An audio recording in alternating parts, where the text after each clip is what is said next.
My husband Bob and I are in our second year of marriage. I wasn't great at many things, but I was good at cooking. Your cooking is really delicious, he once said. That compliment on the lunch I made for our first date was what made me fall for him. After 6 months of dating, we got married, and I left my job to be a full-time housewife. My father-in-law passed away about a year ago, so now it's just my mother-in-law, Bob, and myself living together. I was hoping we could live alone as newlyweds, even for a short while, but I couldn't refuse when he said, "Mom's been feeling vulnerable since Dad passed away." Soon after we started our married life, I realized my mother-in-law didn't like me. I had seen bullies at my old job, but she was worse. She would always find fault with whatever I do. If I was doing the cleaning, she would point out every little spot that I missed and say, "What's this brown spot? Can't you see it?" Once she forced me to get the unremovable stain off the floor and made me wipe it. I wasn't allowed to stop until Bob came home from work. She would wake me up in the middle of the night and demand, "We're almost out of plastic wrap. Go and buy some now. Otherwise, I won't be able to sleep just by thinking about it." Since the grocery store was closed, I had to run to the closest convenience store. If I tried to wake Bob, she would explode in anger, saying, "How dare you wake your tired husband? House chores are the wife's job." So just to shut her up, I had no choice but to obey. These midnight calls were physically exhausting, but having my things thrown away or hidden was even worse mentally. "I don't know where your stuff is. Maybe you left it somewhere?" Whenever I couldn't find my belongings, she would say that. It's awful to blame others for your own mistakes. I can never forget how shocked I was when I found my favorite cardigan in the trash can a few days after. When I told Bob what happened, he just sighed heavily. "Well, you can just buy a new one," he said. I also tried in vain to persuade him to have a word with her. Not knowing what else I could do, I bought a safe with the money I'd saved before I married Bob. I kept my belongings out of her sight, especially my valuables, which I stored in the safe. It's crazy to distrust your own family like you do. I'd like to see the face of the person who raised you.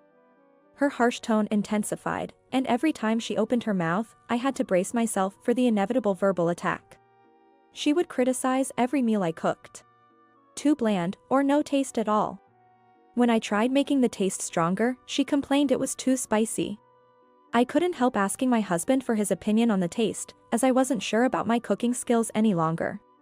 "Mom has very strong food preferences. I think it's delicious," he said. Cooking, once a joy, became a chore. After a year of being bullied by my mother-in-law, I had an epiphany. My staying home all the time was the problem. Realizing this, I decided to start working part-time. I quit my job to be a housewife as requested by Bob when we got married, but if staying at home was this painful, I wouldn't have left it so easily. Despite a slight gap in my career, I was valued for my quick learning skills at my part-time job, and it simply felt good to be praised again. However, as I spent less time at home, my mother-in-law began to focus her harassment during breakfast and dinner times. She used to eat despite her complaining, but began leaving most of the food untouched, barely taking a bite before leaving the table. I can't even remember how many times she accidentally knocked over her soup bowl. When I swallowed my pride and asked her what was wrong with the meal, she'd laugh, saying, "You think asking will solve everything, don't you? Why don't you try thinking for yourself?" I was left alone to clean up her leftovers at the dinner table. But one day, my mother-in-law really crossed the line. While we were having dinner, she suddenly stood up, took her plate in her hand, and headed to the kitchen. As I looked up in surprise, our eyes met, and she smirked. "What?" By the time I realized what was happening, she had already thrown the meal I made into the trash can. "This is such an awful-looking meal. The dog food would even look better than this," she scoffed. I looked at Bob in disbelief, but he just ignored me and continued eating. I just couldn't believe what I saw, so I rushed to the trash can. I opened its lid and looked at the ruined food. "This is terrible." I turned around to see Bob, but he wouldn't even look at me. She probably wasn't feeling well. That was how he dismissed his mother's actions. How could she throw the food away right in front of the person who made it? As I became more upset, Bob scratched his head in annoyance and said, "Look, I have work tomorrow. Unlike you with your part-time job, I'm a full-time employee, working hard from morning to night. What's wrong with doing a part-time job? I work, cook at home, and then have my cooking thrown away by your mother. My voice broke with emotion, and he sighed deeply. Lisa, you're becoming a nag. Mom's probably irritated by your nagging too, you know. And if it's that bad, then you shouldn't be cooking anymore. After saying that, Bob walked into his bedroom, leaving me staring at his back in disbelief. I finally realized that he didn't care about me at all. Something inside of me just snapped. The next day, I prepared breakfast as usual, and let both Bob and my mother-in-law know their breakfast was ready. Bob sat down to eat, but my mother-in-law grabbed her plate and said, "Not even a dog would eat this in the morning." Then she threw her breakfast in the trash can. Without a word, I stood up and took away the breakfast I prepared for Bob. What? I will have it. I quickly sat down and started eating his breakfast. I stopped reacting to my mother-in-law's actions and completely ignored how upset Bob was. Hey, why are you eating my breakfast? What are you doing? They both exclaimed. I looked at them innocently and replied. Well, since your mother said a dog wouldn't even eat this, you shouldn't be eating it. I will take responsibility for what I have made and eat it myself. No, I didn't say that. But you didn't deny what your mother said, did you? Bob opened his mouth but seemed unable to find anything to say. Lisa, stop talking nonsense and make Bob's breakfast. I looked straight at my mother-in-law with a smile. I'm very sorry that I have been serving you the sort of food that a dog wouldn't even eat. Don't worry, I won't cook for you ever again. I grabbed my knife and fork, finished eating breakfast, and stood up. Bob said, Wait, Lisa, what about my breakfast? Eat whatever you like. Then I left the house quickly. I usually return home around 5 p.m., but on that day, I had a few things to do after work. So by the time I got home, it was already past 8 p.m. Oh, you're very late. We've been waiting for you. Really, where on earth have you been? Bob and my mother-in-law complained, looking very hungry. Oh, haven't you two eaten yet? I already had my dinner. My mother-in-law's face turned red with surprise and anger. How dare you eat alone? Well, I did say I wouldn't cook for you anymore. Or were you looking forward to my terrible cooking? How dare you talk back to me like that? In frustration, she slammed the table, but then quickly regained her composure as she came up with a brilliant idea. If you're not cooking, then return the food money. Bob has been paying for all the living expenses, so you should pay him back every penny you spend on your food. I couldn't help but laugh at what she just confidently said. What's so funny? Since I started working part-time, I've been paying not just for food but all living expenses. It was Bob's suggestion. Bob said to me, Mom isn't happy about your working, but if you pay the living expenses, it might calm her down. It had been over a year since I started part-time work. That means I had been covering the living expenses for the last half of our married life. My mother-in-law, apparently unaware of this, looked shocked and turned to Bob. Is that true, Bob? Well, you wanted more pocket money, so...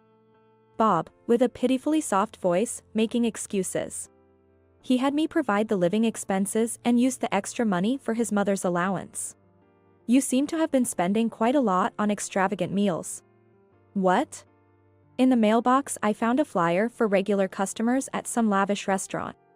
I had thought my mother-in-law made her own lunch, but after seeing the flyer, I had a suspicion and found some receipts from that restaurant in a trash can. Shouldn't the proper thing be to pay back all the living expenses I've provided? After all, it was my hard-earned money. Don't worry, I'll be sure to bill you properly. With a full smile, I said to my mother-in-law, who was trembling with anger. Hey, what do you mean by billing? Bob, perhaps sensing something, turned pale and stood up. I want a divorce.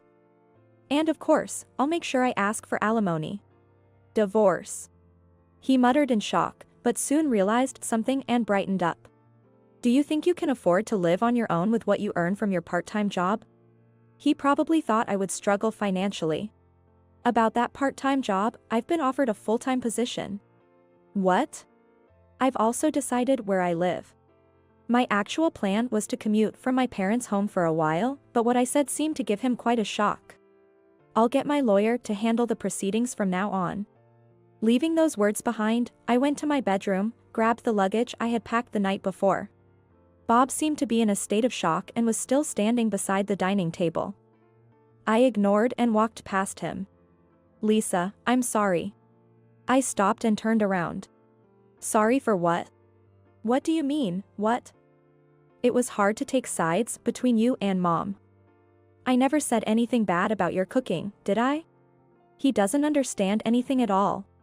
In the end, I truly realized I had been blind. It's not about taking sides.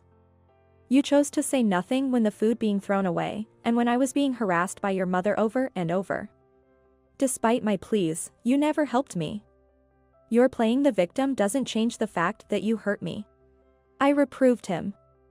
Bob started crying bitterly, realizing the gravity of his sorrow. I quickly glanced at the pathetic man and headed towards the front door.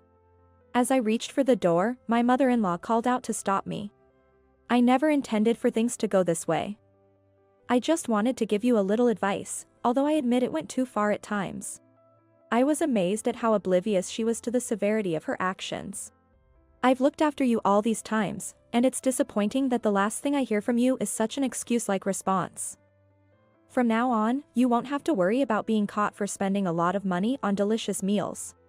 My mother-in-law stood frozen, her eyes wide open, as if her breath had stopped. I returned to my parents' house. They warmly welcomed me as they were already aware of my situation. According to my lawyer, everyone in the neighborhood knew that my mother-in-law was incapable of household chores. Apparently, my father-in-law had managed the housework when he was still alive. After his passing, Bob, now my ex-husband, and his mother lived on takeaways and eating out. To them, I was a convenient housekeeper to exploit. The news about our divorce quickly spread throughout the town. Eventually, it was known to the bosses and colleagues of Bob, causing him considerable embarrassment. Bob and his mother are now in financial trouble, having hardly saved any money and squandering it all, and are panicking over the alimony they owe me. Now that everybody knows about their mistreatment of me, finding a new housekeeper has become impossible. They can't even afford the kind of meals they used to have.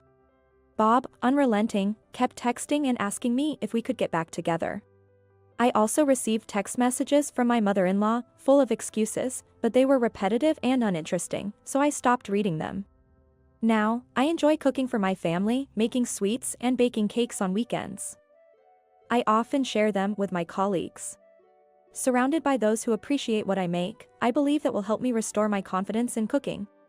With this new hope, my heart swells with anticipation. I'll cheat on you. When we decided to get married, my fiancé said this to me. I might be called foolish for not breaking up with him after he said such a thing a while ago. But I really wanted to get married, no matter what. I've had my share of hardships because of it, but I don't regret it. My name is Anne, I'm 45 years old and currently single, actually divorced twice. My first marriage was when I was 26, but after 2 years of marriage, I couldn't get pregnant, and it turned out the problem was with me. Even after treatment, I was told my chances of getting pregnant were only 10% to 20%. My husband, who loved kids, was terribly disappointed, and 6 months after that diagnosis, he asked for a divorce. The shock of potentially not being able to have children had not yet faded, and the word a divorce felt like a death sentence to me. I begged, saying I wanted to try for the slim chance, willing to undergo treatment. Divorce him, don't you dare make our son unhappy. But even my in-laws came to me. So, with a heavy heart, I divorced. A year later, still not over it, Michael from my work approached me. He was one of the top 3 salespeople, handsome, and naturally popular with the female staff, but to me, he was from a different world. Moreover, I felt I shouldn't get involved with men, so I never took a special interest in him. However, my attitude seemed to pique Michael's interest. Eventually, worn down by his experienced approach, we started dating a few months later. But to Michael, I was just one of many, and even while we were dating, there were always other women in the picture. I was about to end it, realizing it was a fruitless relationship, when I found out I was pregnant. The surprise and joy I felt at that moment. I doubted it several times, wondering if it was a lie or a dream. Even with the hospital's confirmation, I bought a pregnancy test kit to recheck. I was going to be a mother. The thought brought me to tears. But once I calmed down, I started worrying about what to do next. Abortion was out of the question, but how was I going to raise this child? There are various supports for single mothers, but I was overwhelmed with doubts about whether I could do it on my own. I thought about discussing it with Michael, but I was sure he'd say he didn't want the child or suggest breaking up. Having no friends to talk to about such things, I eventually reached out to my brother. He was in his 3rd year of marriage, enjoying life with his wife while living with our parents. He was overjoyed to hear about my pregnancy. "If anything happens, we'll support you, so go ahead and have the baby." He said so. Encouraged by his words, I finally mustered the courage to tell Michael when he came to my apartment. He was silent for a while. "Is it a boy or a girl?" he asked. "I don't know yet, but around the 17th week, we should know," I replied. "Oh, I see. I would have preferred a boy, but a girl's fine. We can always have a son-in-law," he mumbled. Then he asked out of the blue. "So, and, do you want to marry me?" he asked me suddenly. I replied, "Of course, it's definitely better for a child to have a father." When I answered with a pounding heart, Michael had a few words to say. "All right, let's get married," he said. "Really? Are you sure?" I was surprised. And then, Michael dropped another bombshell. "I'll marry you, but I'm going to cheat."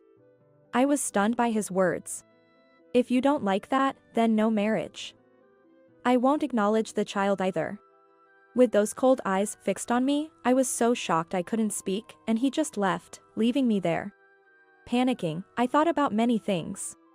Michael doesn't love me, I'm just convenient for him, and he'll never stop playing around with other women. But a child needs a father, and I'm not confident about being a single mother.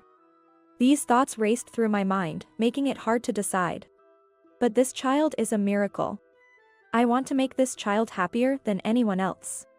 I no longer love Michael, but a father is still better for a child. I don't know what the future holds, but I'll take a chance on this marriage. With that resolve, I remarried Michael at 34. Just as he declared, Michael's affairs never ceased. Though I was prepared, I sometimes expressed dissatisfaction with him, even after our daughter Lily was born, as he never changed his ways. He would always get furious. "You should be grateful I married a trashy woman like you. Just shut up and take care of the kid," he would shout, sometimes even becoming violent. The bullying from my in-laws, especially my mother-in-law, was also terrible. Initially, she was happy about the marriage when she learned her son, who was always womanizing and not serious about marriage, was going to have a child. However, it seems she grew to dislike me more and more, as I was neither from a good family nor particularly beautiful. She criticized everything I did, from my poor cooking skills to my lackluster cleaning. And when I gave birth to a girl, the bullying reached its peak. She even came to the maternity hospital and yelled, "Unbelievable. You gave birth to a girl, deceiving us. You can't have more kids, right? Just leave," she yelled. I was stunned and replied, "But Michael said he was fine with a girl." Well, if she had turned out to be a beauty like Michael, we could have married her off to some rich guy. But who would have thought you'd give birth to such an ugly child? I couldn't believe her words and looked at Michael. Then he said unbelievably things. "Yes, she's super ugly and looks nothing like me." "You sure you didn't cheat, Anne?" He said this casually. "There's no way. I'm willing to do a DNA test," I shouted. Divorce is always welcome. As for alimony and child support, let's call it even since you gave birth to such an ugly child. Michael said something unbelievable. I married him to make my child Lily happy. Because I thought a child needs a father. These thoughts swirled in my mind. But as I thought in my confused state, I began to doubt if Lily would be happy with such a father and grandparents. I was anxious about raising her alone and clung to Michael, but there are many women out there bravely raising their children as single mothers. Even my brother and his wife said they would help. "And you lack courage." I scolded myself and decided to get a divorce. As I researched, I found out that if I took Lily and sued, Michael would be obligated to pay child support. If he didn't pay, his wages could be garnished. When I emailed this to Michael, after talking with his parents, the situation suddenly changed a few hours later. "We won't get a divorce," came the reply from Michael. I thought he was worried about his company finding out, but then his mother called me. "After thinking about it, you're like a free housekeeper for us. It's much more beneficial to keep you than to let you go. We can have the heir to our family from one of Michael's mistresses." She said this, laughing heartily. I don't need to be loyal to such a family. With a firm decision, I started to record the emotional abuse from my husband and his family, bit by bit. Then, just when I had gathered substantial evidence and was thinking of consulting a lawyer, Michael suddenly passed away 3 years into our marriage. When I was informed that he died during an affair, in a truly embarrassing way, his parents went almost insane, but I couldn't help but laugh. "What's so funny? This is all your fault." "Huh? How is it my fault?" "You're a failure, that's why Michael cheated. His cheating was a chronic issue, not my fault. He had affairs with many women even before we got married." "Shut up. It's because you didn't take care of Michael's health that he had a heart attack." "What health care? He barely came home." I was surprisingly strong. "I'll fight to the end to protect myself and my daughter." Perhaps because of such exchanges, I wasn't allowed to attend the wake or the funeral. During the funeral, the in-laws were bad-mouthing me to the relatives, but it was they who received cold stares, as the news of Michael's embarrassing death had leaked. While I rested at home during the funeral, my brother emailed me. "I need to discuss something. Can you contact me after the funeral?" He knew about the treatment I received from Michael and his family and disliked them, so he didn't attend the funeral. When I called him immediately, he was outraged that I was barred from the funeral and made a proposal for the sake of me and my child. A few days after the funeral, I started packing my room and preparing to return to my parents' house. I also filed a termination of the marriage kinship document to cut ties with my in-laws. Unaware of this, my mother-in-law ordered me to do thank you visits and write letters of thanks to the funeral attendees. It's ridiculous for someone who didn't attend the funeral to make thank you visits. It would make your family a laughingstock. I ignored her. Also ignored the funeral home's payment. Then, a few days later, I left with my daughter to my parents' house without telling anyone. The next day, my furious mother-in-law called. "Where are you right now?" "At my parents' house." "I've already moved my stuff in, so I won't be returning there." "What nonsense are you talking about? From now on, you're supposed to take care of us." I knew she had been having trouble with her legs recently, but to think she'd expect me to care for her after all the bullying was unbelievable. "I've already completed the procedures, and we are now strangers to your family. Whatever happens to you in the future is none of my concern." Then, she shrieked over the phone. "That's not unrelated. What about his inheritance?" "His inheritance? Of course, all the assets built during our marriage go to me. It's the law. If you have any objections, feel free to take it to court." After saying that, my mother-in-law slammed the phone. I couldn't help but smile, feeling I had finally retaliated. However, about 6 months later, apparently advised by someone, she called again. "Don't get too comfortable. Lily has a duty to take care of us." "No, she doesn't. It's the law. Lily and us are blood relatives, she has to care for us in our old age. Return Lily to us immediately." She was confident. But she was speechless at my next words. "There is no such duty. Lily is no longer related to you by blood." In fact, Lily had become the special adoptive child of my brother and his wife. Special adoption means completely severing ties with the original parents and relatives, becoming the child of the new parents. My sister-in-law, who had the same condition as me and couldn't have children, pleaded to adopt Lily as their special child. After about 6 months of custody, Lily recently became their child. It was really hard to let go of precious Lily. But if I didn't, I could see you tying her down and making her unhappy in the future. That's why I accepted my brother and his wife's strong wish. "You are horrible." My mother-in-law screamed. No wonder, as Michael was their only child, and with their declining health, they now had no one close to take care of them. You won't be bothered by us anymore, so please enjoy your retirement with your husband. I said and hung up. I don't regret my decision. Before the adoption, I had divided Michael's inheritance for Lily. She was 3 then and is now 11, growing up healthily with my brother as her father and my sister-in-law as her mother. I sometimes visit my parents' house and interact with Lily as her aunt, and that's enough for me to be happy. It's because you can't get pregnant. That's what my husband said, blaming me for his affair and asking for a divorce. I was furious. He thought everything would be settled with the divorce, but he was mistaken. The real drama starts now. My name is Susan. I'm 43 and divorced a few months ago. My ex-husband, David, is 48, and we didn't have any children. Sadly, the reason was on my end.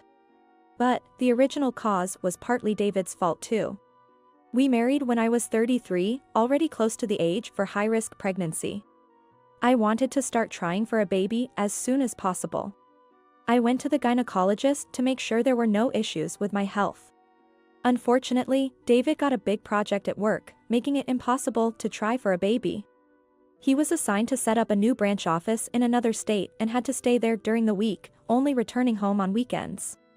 David asked me, "I'll try to come home on weekends, but if we have a kid, you'll be mostly on your own. Are you okay with that?"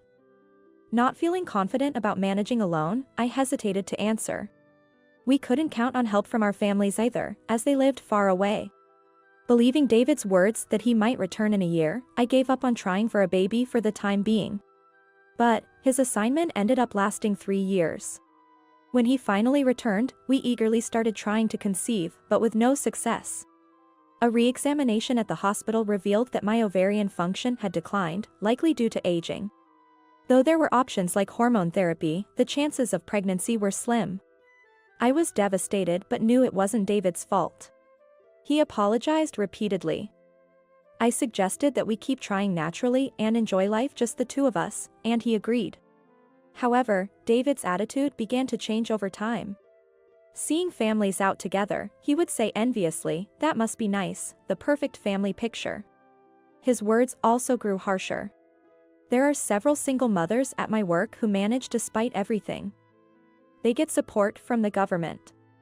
"You should have just gone for it," he would say, indirectly criticizing my reluctance. Certainly such women are increasing and I respect them very much. But I didn't have the confidence to do it myself. Was it my fault? After about 5 years of tension, David suddenly asked, "What do you think about adoption?" "Adoption? That's out of the blue," I replied. "Well, I know a girl who got pregnant before marriage. Why don't we adopt her baby?" he suggested. Stunned by his bizarre proposal, I was silent until he explained, "I just really want a child." When I heard that girl got pregnant, it immediately came to mind. Adoption, huh? I hadn't considered that. But something about what he said nagged at me. A girl? An acquaintance? I'd understand if it was a relative, but what does he mean by a young girl acquaintance?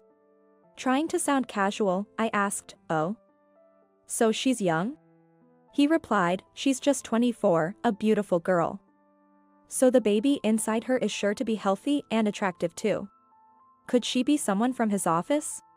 But would a woman in her early 20s discuss such a personal matter with a male boss over 45? Or could she be his mistress? That's when I first suspected he might be cheating. Observing him, I noticed several suspicious behaviors. He was constantly glued to his cell phone, coming home late, wearing underwear I hadn't bought, and faint traces of sweet perfume. But what really convinced me was him skipping our anniversary. We didn't have a wedding ceremony due to our jobs, but we registered our marriage on December 24th, Christmas Eve, and always celebrated it as our anniversary and Christmas. Yet this year, he chose a work party over our tradition. I believed his words that he would come home early and waited alone with the Christmas tree decorated, a cake and Christmas dinner prepared, and a gift for him. It was heartbreaking to wait alone. No response to my numerous calls. He finally contacted me the next morning. His voice sounded too cheerful as he said, Sorry. I accidentally overslept at a friend's place. I replied, okay, I get it. I threw away the cake, Christmas dinner, and your present. He casually responded, "Ah, what a waste. No need to sulk just because I missed our anniversary. I'll make it up to you." I retorted, "No, it's fine. You might as well not come back home. Why not live with the person you were with last night?" He seemed to be still intoxicated or lost in the memories of last night, saying, "Hey, don't say that. Besides, her apartment is small," unknowingly digging his own grave. "I'm going home early tonight, Susan, forgive me," the old man apologized to me in a brusque tone, which made me want to vomit. That evening, my husband came home with a face as if nothing had happened, and again began talking about the adoption. "Let's start the process soon. She wants to decide quickly." I asked, "Why are you so eager to adopt a stranger's child? What about her partner or parents? Can I talk to her or her parents first?" He became flustered and stammered, "That's because. Ah, right, the guy ran away. And apparently, she has no parents." I decided to test him. "I'm sorry, but I'm not interested in raising a child born from a reckless woman and a foolish man." He blurted out in anger, "What? You're insulting me and Sarah." There, he fell right into my trap. Realizing his affair was exposed, he finally understood. I said, "You could have just asked for a divorce, but making me raise your and this is Sarah a girl's child? That's called cuckooing." Apparently, Sarah, unable to raise a child but still wanting to give birth, had convinced him of this plan. He said, "It's your fault for not being able to have kids. You should be grateful I'm letting you raise my child." That was it. I snapped and said clearly, "Then let's go to court and see who's right." He lost his temper too. "Fine. I don't want to see your face again. Divorce. Get out." Hearing that, I placed the divorce papers I had received earlier in front of him. Caught off guard, he signed them, unable to back down. I didn't want to spend another second with him, gathered my essentials, filed the papers, and went back to my parents' house. A week later, he called me. "Your stuff is still here. Pack it up and get out. Take everything." I informed him I'd come with my lawyer over the weekend. Shocked by the mention of a lawyer, he reluctantly agreed when I threatened to go to his office unless we settled on alimony and property division. Eventually, we agreed on a settlement of $150,000 in total. But the next day, on my way back from a part-time job, a young woman approached me. It was the infamous Sarah. She was David's type, short, with long hair, and cute, but her heavy makeup made her look tacky. "I can't pay it all at once," she yelled in a shrill voice as soon as she opened her mouth. "It's none of your business." David agreed to pay in front of the lawyer, I replied. He actually hesitated, but he didn't want to deal with me any longer and eventually gave in. "Why didn't you call me there?" she demanded. "That's something you should ask David," I said, unimpressed. She mumbled, "I thought we could just ditch the alimony," sneakily. So, she planned to make partial payments and then disappear by moving or changing jobs. "Well, sorry for you, but you can live in that house, right?" I remarked. "That's David's house, isn't it?" "What about the mortgage?" she asked. "It's in David's name, and the mortgage is fully paid off," I informed her. Well, I guess that's okay, then," she said. She is backing off with a tone that suggested she was up to something. I think she is up to something. But whatever it wasn't my concern anymore. 2 years later, David contacted me. "Please, lend me some money," he begged. "What?" I asked in disbelief. "Those two are spending like crazy," he exclaimed. Apparently, Sarah's mother had conveniently moved up to the city and was staying in that house. According to Sarah, David wanted a child, so I gave birth, but I never said I'd raise it. Once she realized she couldn't pawn the child off on me, she said, "Raising a child is hard, so I'm calling Mom," and brought her mother from the countryside. David initially welcomed her, thinking she'd help with the childcare, but it turned out neither she nor Sarah were doing much parenting and instead spent their time frolicking. "Well, knowing her mom, that figures," I said, unimpressed. Then David, who still seems to like Sarah, suddenly yelled at me. "Don't insult Sarah," he suddenly yelled at me. She agreed to marry an old man like me and even had my child. It's all your fault for not being able to have kids, he accused, bringing up the past. Okay, I can't argue with that. But can I say something? I asked. What now? He grumbled. Remember when I went for a fertility check 3 years ago? You were tested too, remember? I reminded him. Yeah, I guess. He recalled.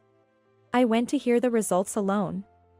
Actually, they said you had issues too, I revealed.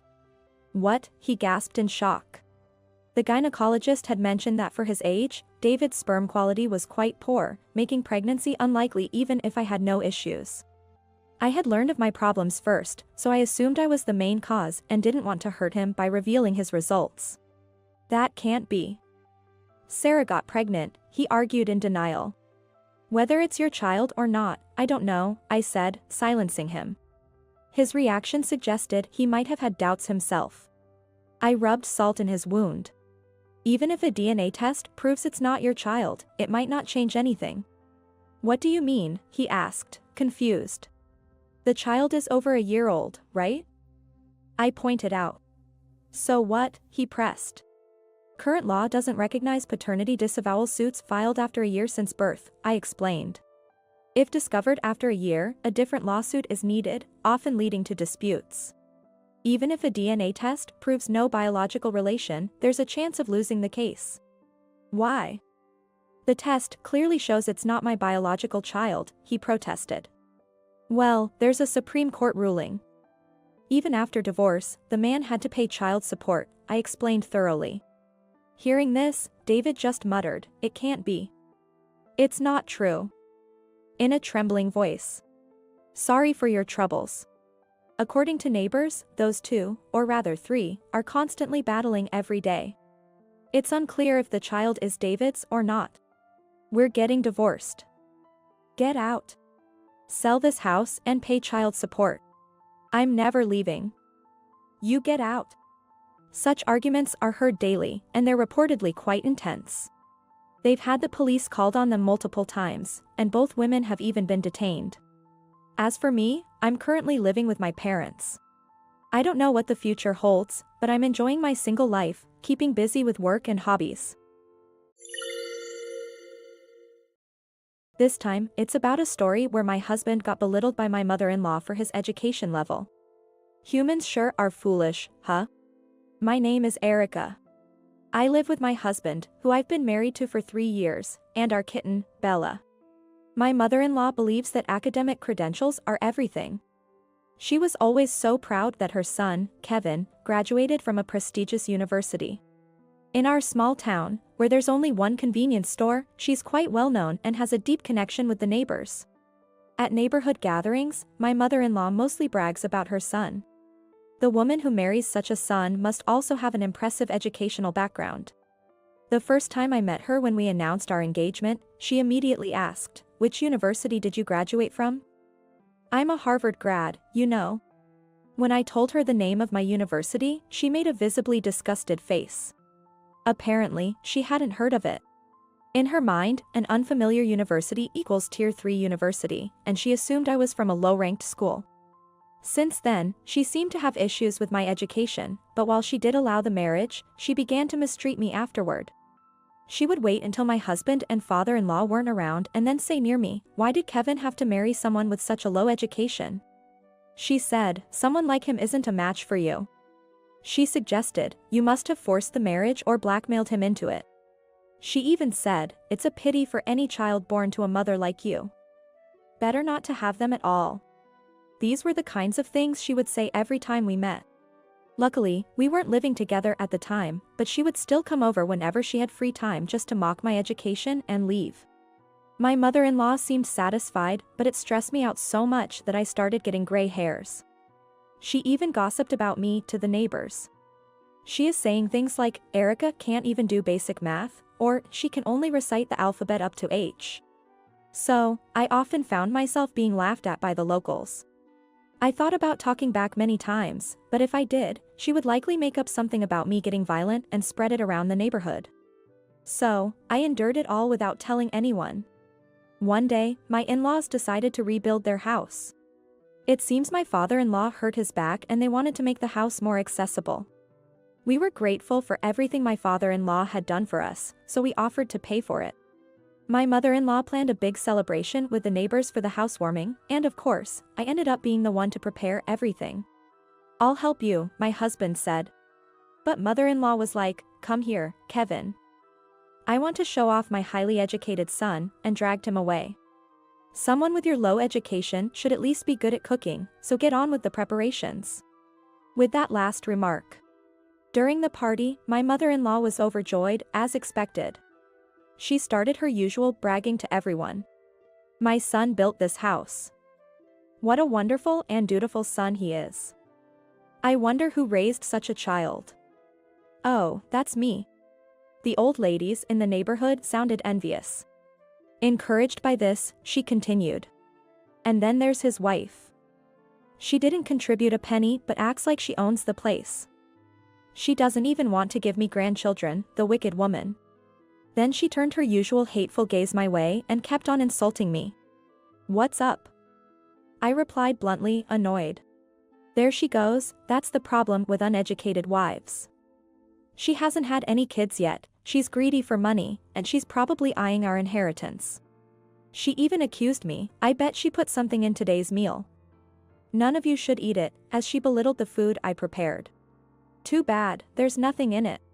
And hey, she was gobbling down my cooking herself. Besides, with her, even if something was in it, she'd probably survive just fine. She's got the resilience of, well, something really tough. She whispered with a sneer, "Well, can't expect much from Erica's kids. They'll have those low education genes mixed in." My mother-in-law whispered with a smirk. "She is trying to keep it from my husband and father-in-law's ears. She always harassed me without letting others catch on." That part really infuriated me. The ladies around us chimed in with laughter, agreeing with her, "That's right." When I glared at them, they awkwardly looked away. I wish they wouldn't agree with her if they felt bad about it. She's not some powerful figure. Or maybe she has something on them. Even as I thought about this, the insults from my mother-in-law didn't stop. I wondered how long this life would go on. Do I have to endure her bullying forever? For what purpose? Lost in these thoughts, I soon came to a decision. I can't stand it anymore. I suddenly shouted, startling my mother-in-law and the kitten, Bella. "Sorry for scaring you. I'll give you some treats later," I said to the kitten. I then told my mother-in-law, "You hate me, right? You don't want a child born from someone with low education like me, do you? And who knows what would happen to them after they're born? Maybe they'll be abandoned in the mountains? Oh, scary, scary." "What? I would never do such a thing," she exclaimed. "And by the way, I'm going to have you pay back every penny I contributed to building this house," I calmly informed her. My mother-in-law was shaken by my sudden words. "What nonsense are you talking about all of a sudden?" she said, her voice echoing throughout the house. This caught the attention of my husband and father-in-law, who hurried over to us. The surrounding people also looked at us curiously, so I decided to fully confront my mother-in-law. This was a good opportunity to expose her wrongdoings. "What's all the yelling about?" my husband asked in a panic. "Listen to this. Erica says she didn't contribute any money, but now she wants me to pay back the money for building the house." All eyes suddenly turned to me. "But you said you didn't want a child from me, right, mother-in-law?" "Right, ladies?" I asked the nearby women. Yes, that's true. She always says that," they admitted reluctantly. "She said she doesn't need those low education genes," they added. Caught off guard by their betrayal, my mother-in-law stood there with her mouth agape. She probably thought they would never turn on her. Serves her right. Why should I quietly endure bullying from you? I'm not your tool for stress relief. I turned back to my mother-in-law, my voice filled with anger. My husband and father-in-law gasped in shock at the revelation. "Have you been bullying Erica?" "Don't mess with me," my father-in-law said, his face turning red with anger as he confronted my mother-in-law. Despite being intimidated by my father-in-law's unusual anger, my mother-in-law tried to argue back. "But it's true. A child from low-educated Erica won't be any good. Besides, she's just a housewife living off my son. I haven't said anything wrong, she shouted. But noticing the cold stares from my husband and father-in-law, her face paled. Yes, in front of them, she always played the good mother-in-law. Her thick skin, thicker than her makeup, had been completely peeled off. My husband sighed and said to my mother-in-law with a cold stare, "Mom, what are you talking about? Erica graduated from Harvard, she's way smarter than me." The room went completely silent. What do you mean? The university Erica told me she attended before we got married was some unknown third-rate one. My mother-in-law was in a panic. But indeed, I did graduate from Harvard. The university she misheard as some unknown third-rate college was actually Cambridge University. Even people not familiar with universities normally know about this world-renowned institution. After graduating, I went to the UK for further studies and completed my master's degree there, so that's my highest qualification. When my mother-in-law asked about my alma mater, I didn't think too much and just mentioned that university's name. I never imagined this misunderstanding would lead to such mistreatment. Given that she's a Harvard graduate and values education so highly, you'd think she'd know about Cambridge being among the top 5 universities in the world. The misunderstanding had led to this point, but I had no intention of correcting it now. I had lost any desire to have a long-term relationship with such a mother-in-law. After all, a person's worth isn't determined by their educational background. My parents didn't go to college, but I respect them immensely. So, I hadn't planned on bringing up my education, but this turned out to be a good opportunity. After all, my actions made my husband angry on my behalf. He said, "Look here. This house's funds included $100,000 from Erica's savings, which you, Mom, looked down upon. How could you insult her like that? And about your college, it's just some college near Harvard, not Harvard itself. That's not called being a Harvard grad, Mother. Now's not the time to talk about that. It's about the money. There's no way a housewife like Erica could have that kind of money. Erica's not just a housewife. If anything, she earns several times more than me." "What did you say?" The mother-in-law voiced her surprise. "Yes, I make my living through stock trading, earning over $10,000 a month." Of course, I have never told mother-in-law, so you could be forgiven for thinking so. Because she loves money as much as she values education, and if she found out, she'd undoubtedly demand luxury cars and the latest electronics. So, I asked my husband to keep it a secret from her. In fact, since I'm always at home when she calls or visits unexpectedly, she assumed I was a housewife. My mother-in-law was left speechless by this unexpected revelation, simply standing there in astonishment. Here's an answer to a question some of you might have. Why did I contribute to the house's funds for a mother-in-law I disliked? Normally, one wouldn't want to give a single cent. The answer is simple. It was to avoid any talk of living together. By giving her an accessible and comfortable home, I thought she would stay quiet and not bother us, especially after slightly injuring herself. And if she's comfortable in her own house, she'd likely visit ours less frequently. It was an expense for my own peace of mind. Doesn't that sound logical? But now, having completely seen my mother-in-law as an enemy, I said, "Anyway, I want the full $100,000 back. If you can't pay, sell the land and house. If you don't like that, borrow the money from a financial institution." I stated this firmly. "That's outrageous. This house is ours now, and I have no intention of giving you a penny." Finally breaking his silence, my father-in-law shouted at her. "How much more do you need to upset everyone around you? Look around. Nobody is on your side." My mother-in-law began to cry as my father-in-law yelled at her. But no matter how much he urged her to apologize, she refused to bow her head. Her pride being too strong. In the end, my mother-in-law left without apologizing or even looking at me. "I'm so sorry, Erica. If I had been watching her carefully, this wouldn't have happened." My father-in-law apologized deeply. There was no need for him to apologize. My mother-in-law only bullied me when he wasn't aware. "Please lift your head. You've done nothing wrong. Please continue to treat me as your real daughter." Saying this, I placed my hand on his shoulder. My father-in-law said, "Thank you, Erica. Leave her to me. I'll make sure she never bullies you again, and went after my mother-in-law. The people around us also seemed relieved as the situation calmed down.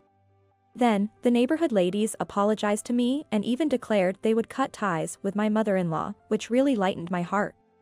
A month later, my father-in-law announced that he was divorcing my mother-in-law. Apparently, it wasn't just about that day's events. My mother-in-law had been having an affair with a highly educated middle-aged man. My father-in-law, who had suspected something was off, had hired a private investigator to secretly gather evidence. The divorce was quickly finalized, and my mother-in-law had to pay the $100,000 I contributed for the renovations as alimony. The alimony was apparently fronted by her lover. In return, she's now being made to work as a maid. My father-in-law reported with a look of disbelief.